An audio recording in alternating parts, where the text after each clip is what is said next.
Reason to me మళ్ళీ వస్తాం మీ దగ్గరికి. సింగళూరు వెంకటేష్ గారు మాట్లాడతారు ఒకసారి. సార్, ఒక అడ్వకేట్గా, పొలిటికల్ అనలిస్ట్గా వెంకటేష్ గారు నిన్న కంక్లూడ్ అయిన మహానాడులో సంపద సృష్టికి సంబంధించి ఏమైనా క్లారిటీ ఇచ్చారా? మీకు ఏమన్నా కనిపించిందా సంపద సృష్టికి? Very good morning. Very good morning మీకు, ప్యానల్లో ఉన్న తోటి ప్యానలిస్ట్కి, అలాగే 99 వీక్షకులకి కూడా అందరికీ. చాలా అట్టహాసంగా తన యొక్క ప్రైవేట్ కార్యక్రమమైనటువంటి మహానాడు పార్టీ కార్యక్రమాన్ని చాలా ఘనంగా నిర్వహించుకుంది. కాబట్టి దీనిలో సంపద సృష్టికి సంబంధించినటువంటి క్లియర్ కట్ మెసేజ్ కూడా ప్రజలకు ఇచ్చినటువంటి సందర్భం అయితే కనిపించినటువంటి వాస్తవం కాదు. నిజంగా అలాంటి ఉద్దేశం కూడా ప్రభుత్వానికి ఉన్నట్టు. ఎందుకంటే పక్కన రెవెన్యూ అసోసియేషన్ 20,000 కోట్ల రూపాయలు మనకు నిధులు ఇస్తామని చెప్పేసి sponsored by the government, but 10% కూడా ఇవ్వలేదు అని చెప్పేసి విశాఖలో వాళ్ళ అసోసియేషన్ ఇబ్బంది పడుతున్నటువంటి వ్యవహారాలకు సంబంధించి ఏకరవ పరిస్థితి. రెండోది, సంపద సృష్టిలో భాగంగా వైజాగ్ స్టీల్ ప్లాంట్ ప్రైవేటైజేషన్ కాకుండా అడ్డుకుంటామని చెప్పేసి కూటమి ప్రభుత్వంలో ఉన్నటువంటి అందరి నాయకులు కూడా మూకుమ్మడిగా శపథాలు చేసినటువంటి పరిస్థితి. ఈ రోజు సుమారుగా 2,000 మంది పైచిలకు కాంట్రాక్ట్ లేబర్స్ ఎవరైతే ఉన్నారో వీళ్ళందరినీ కూడా మళ్ళీ ఎక్స్టెండ్ చేయకుండా వాళ్ళ కాంట్రాక్ట్లన్నీ అక్కడితో ముగించి వాళ్ళందరినీ కూడా ఇంటికి సాగనిపితే వాళ్ళందరూ కూడా రోడ్డు మీద పడినటువంటి ఒక పరిస్థితి. మరొక వైపున సుమారుగా 5 లక్షల ఉద్యోగాలు మేము ఆల్రెడీ క్రియేట్ చేయడానికి ఇన్ఫ్రాస్ట్రక్చర్ కానివ్వండి, ప్రభుత్వం అన్ని రకాలైనటువంటి చర్యలు తీసుకుంది.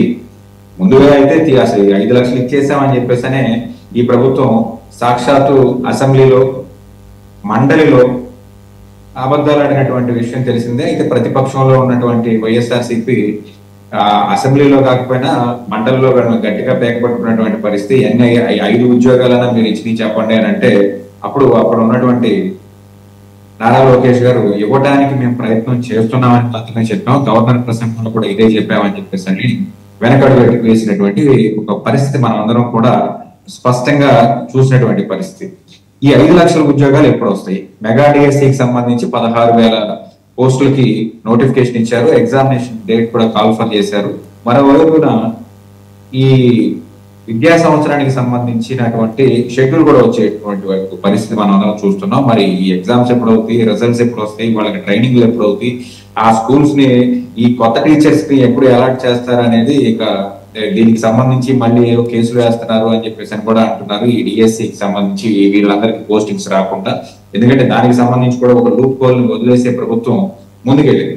వీటన్నింటినీ ఓవరాల్ గా చూస్తే సూపర్ 6 హామీలు కానివ్వండి ఏవి కూడా ఫుల్ఫిల్ చేసినటువంటి పరిస్థితి కాదు. సక్సెస్ఫుల్ గా ఒక సంవత్సరం పాటు ప్రభుత్వం 1,15,000 కోట్ల పైచిలకు అప్పులు చేసి ఎటువంటి సంపద సృష్టించినటువంటి ఒక వ్యవస్థని మనం ఈ రోజు వరకు అడ్రస్ చేసింది.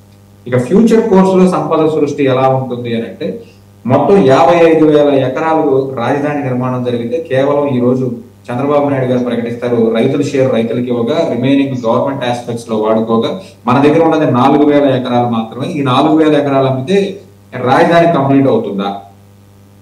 దీనిలో సంపద సృష్టి ఎలా చేస్తారు? లేదు, ఇప్పుడు 44,000 ఎకరాలు వెంకటేష్ గారు, 44,000 ఎకరాలు మిగిలేది 2,000 ఎకరాలనే చెప్పారు. ఒక నిమిషం అండి సింగళూరు వెంకటేష్ గారు, 44,000 ఎకరాలు సమీకరించబోతున్నారు. ల్యాండ్ పూలింగ్, నాట్ సేకరణ. ఇప్పుడు 2,000 ఒక నిమిషం అండి 2,000 ఎకరాలు మిగిలి ఉన్నాయి. అవి అమ్మితే 4 రూపాయలు 10 రూపాయలు వస్తే మిగిలిన డెవలప్మెంట్ యాక్టివిటీ ఉదిరేయంగా మిగిలినది ఏదన్నా ఉంటే అవి చేసుకోవటం. బట్ ఫర్దర్గా ఎలా వెళ్ళాలి? మనకి డబ్బులు కావాలి కదా. డబ్బులు కావాలంటే గవర్నమెంట్ ఆఫ్ ఇండియా ఏమో గ్రాంట్ ఇవ్వట్లా. మీరేమన్నా లోన్ తీసుకుంటే గ్యారంటీ సంతకం పెడతామని పెద్ద మనిషి తరాలో వస్తుంది గవర్నమెంట్ ఆఫ్ ఇండియా. గ్రాంట్ ఇవ్వటం గవర్నమెంట్ ఆఫ్ ఇండియా బాధ్యత. అది ఈ ప్రభుత్వం అడగట్లా. అక్కడ 2 ఇంజన్లు, ఇక్కడ 2 ఇంజన్లు, మొత్తం 4 ఇంజన్లు ఉన్నాయి. 4 ఇంజన్లు ఎటు పరిగెడుతున్నాయో అర్థం కావట్లేదు. ఎందుకు అడగట్లేదు అనే దాని మీద ఏమన్నా మహానాడులో క్లారిటీ వచ్చిందా? ముందుగా చెప్పినట్టుగా ఇది కంప్లీట్ గా వాళ్ళ యొక్క ప్రైవేట్ వ్యవహారం, కానీ ఇది పబ్లిక్ కి ఇచ్చేటువంటి మెసేజ్ ఇచ్చేటువంటి బోర్డు అయితే కాదు. మహానాడు కార్యక్రమం అనేది కేవలం వాళ్ళ యొక్క పార్టీ అంతర్గత సంబంధించినటువంటి ఒక వ్యవహారం. దీనిలో వచ్చే డెసిషన్స్ కి కానివ్వండి, దీనిలో వచ్చే స్టేట్మెంట్స్ కి కానివ్వండి ఎటువంటి లీగల్ శాంటిటీ అనేది అసలు ఉండదు. మరొక విషయం ఇక్కడ ప్రజలకు క్లారిఫై అవ్వాల్సింది ఏంటంటే, సుమారుగా 55,000 ఎకరాలతో మనం రాజధాని ప్రపోజ్ చేస్తే దానిలో మిగిలింది 4,000 ఎకరాలు మాత్రమే. ఇకపోతే 45,000 ఎకరాలు 40,000 ఎకరాలు ఇంకా పూలింగ్ చేస్తాము అని చెప్పేసి అంటున్నారు. ఈ పూలింగ్ కి అక్కడ ఉన్నటువంటి రైతులు ఎవరైతే ఉన్నారో పూర్తిగా వ్యతిరేకం. అక్కడ ఉన్నటువంటి ఏం చెప్తున్నారండి మీరు? పూర్తిగా వ్యతిరేకమని ఎట్లా చెప్తారు? వెంకటేష్ గారు, నారాయణ గారు చెప్పారు, ఉవ్విళ్ళూరుతూ వస్తున్నారు, ఆయన చేతిలో పేపర్లు పట్టుకుని వస్తున్నారు. మీరు మా దగ్గర తీసుకోకపోతే మిమ్మల్ని ప్రభుత్వాన్ని వదిలేదు లేదని వాళ్ళు ఉవ్విళ్ళూరుతూ వస్తుంటే మీరెట్లా వాళ్ళు వ్యతిరేకిస్తున్నారని చెప్తారు? అక్కడ ఉన్నటువంటి రైతుల యొక్క మనోభావాలు ఏంటంటే సార్, ఆల్రెడీ తీసుకున్నటువంటి 55,000 ఎకరాల్లో 33,000 ఎకరాలు ప్రైవేట్ రైతుల నుంచి తీసుకున్నారు. వాళ్ళకి ఇంకా 10 సంవత్సరాలతో, ఇప్పుడు దగ్గర సుమారుగా తీసుకున్న తర్వాత మనం 10 సంవత్సరాల పరిపాలన చూసినటువంటి పరిస్థితి రెండు ప్రభుత్వాలు. ఈ రోజుకి కనీసం మీ ల్యాండ్ ఇది అని చెప్పేసి డెవలప్ చేసి ఉన్నటువంటి పరిస్థితి, వాళ్ళకి రిజిస్ట్రేషన్ కూడా 100% కంప్లీట్ కానటువంటి పరిస్థితి. అక్కడ ఉన్నటువంటి ఇప్పుడు ఎప్పుడైతే కొత్తగా 40,000 ఎకరాలు ప్రపోజ్ చేశారో ఆల్రెడీ జరుగుతున్న క్రయ విక్రయాలన్నీ కూడా పూర్తి స్థాయిలో మందగించుకుంది. ఎందుకంటే 35 లక్షలు ఉన్నటువంటి ఒక ఎకరం పొలంలో ఈ రోజు గజం 60,000 అమ్ముకునేటువంటి ఒక స్థాయికి రాజధాని యొక్క అట్మాస్ఫియర్, ఈ గ్రాఫిక్స్ బొమ్మలు, లేకపోతే వీళ్ళు చేస్తున్నటువంటి ఈ రోడ్లు ఎస్టాబ్లిష్మెంట్స్ మేము ఇది చేస్తాం అని చెప్తున్నారు. కాబట్టి 60,000కి వెళ్ళినటువంటి ఒక పరిస్థితి ఈ రోజు కంప్లీట్ గా జీరో. కంప్లీట్ గా ఇక్కడ రిజిస్ట్రేషన్ కి సంబంధించినటువంటి వ్యవహారాలన్నిటి కూడా జీరోకి వచ్చినటువంటి పరిస్థితి. ఎందుకంటే 60,000 పెట్టి ఇక్కడ కొనే కన్నా 40,000 ఎకరాలతో ఎక్కడో మాకు 20,000కే దొరుకుతుంది కదా అని బయ్యర్ ఉంటున్నాడు. ఇచ్చే రైతులు కూడా ఈ రోజు ఆల్రెడీ ఇచ్చిన రైతులు కూడా మా ఫ్లాట్లు మాకు ఇచ్చి మీరు 40,000 తీసుకుంటారో 4 లక్షలు తీసుకుంటారో తీసుకోండి, మాది as per agreement Chandrababu Naidu గారు చేసినటువంటి అగ్రిమెంట్ వ్యాలిడిటీ ఉంది కాబట్టి మాకు ఇవ్వండి అని చెప్పేసి అని అన్నారు. మరొక చాలా ఒకసారి మిగిలిన వాళ్ళు కూడా మాట్లాడతారు. వెంకటేష్ గారు వాళ్ళు మాట్లాడే ముందు చంద్రబాబు గారు ఏం ఒక్క విషయాన్ని కన్క్లూడ్ చేస్తారు సార్. ఇక్కడ మరొక దారుణమైన విషయం ఏంటంటే సార్, ప్రభుత్వం వచ్చి 365 రోజులకి దగ్గరగా 1-2 రోజులకి దగ్గరగా ఉంది. ఈ రోజు వరకు రాజధాని రైతులకి 33,000 మంది రైతులు ఎవరైతే ఉన్నారో వీళ్ళకి కనీసం కౌలు ఇవ్వనటువంటి ఒక పరిస్థితి. ఈ సంవత్సరం కౌలు ఈ రోజు వరకు అందలేదు. గత సంవత్సరం ఇవ్వాల్సినటువంటి కౌలు మరి 1,15,000 కోట్ల రూపాయలు నిధులు తీసుకొచ్చామంటున్నారు. కనీసం వీళ్ళకి కౌలు కూడా ఇవ్వకుండా రాజధాని డెవలప్మెంట్ రైట్ మాట్లాడదామంటే అవన్నీ ఒకసారి ముందర చంద్రబాబు నాయుడు గారు నిన్న ఏం మాట్లాడారు ఒకసారి చూసి తర్వాత వేణుగోపాల్ గారు మాట్లాడారు. తీర్పు మళ్ళీ మనకు ఒక బాధ్యత గుర్తు చేసింది. కానీ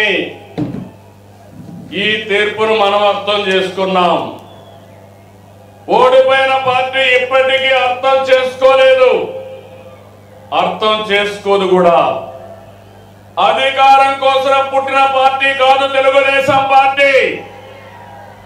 ప్రజల జీవితాల్లో మార్చడానికి, మార్పు తేవడానికి